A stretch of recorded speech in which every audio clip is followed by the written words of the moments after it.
It is a carefully choreographed concert. But no strings, no brass. Just 95 tons of iron, steel, and glass. Iron, steel, no computers to put it together, slide rules, calipers, a very basic but yet sophisticated kind of technology. The outlook is a bit clearer in Essex. Engine 3025 is leaving the century-old station. And when something this substantial starts moving forward, their goal is to backtrack. It is rolling history. It's the definition of rolling history. No longer restricted by pandemic protocols, it's finally full steam ahead for the Essex Steam Train. Wonderful, just wonderful to be back. So many people come out, they want to be outside, they want to be have family experiences, they want to be together, and it's close. The locomotive itself is powered by two things, coal and water.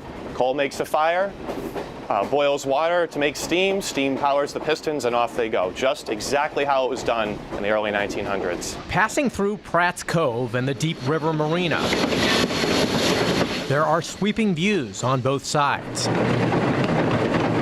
Kevin Dodd is the president of the Essex Steam Train and Riverboat, and oftentimes, he's the engineer. We're capturing a spot in time when you travel back. You know, this goes back before we had cell phones, even going back to almost pre-telephone. Right now we're riding in what's called the Great Republic. It is their first class car, and it looks very much the same way it did when it was first built in 1930. So this car was built in 1930 by Pullman, and it served people from Boston and New York. Very wealthy people, political dignitaries, the Vanderbilts, and presidents even at that time. On the other side of the tracks, the water is waiting.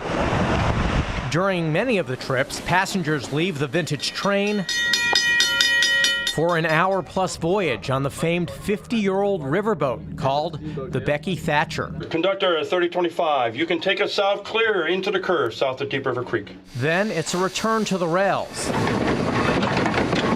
and back to home base. It's not seated in a museum, stagnant. It's rolling along the rails, and you really get to step back in time.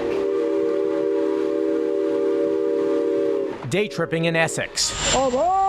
Jim Altman, Fox 61 News.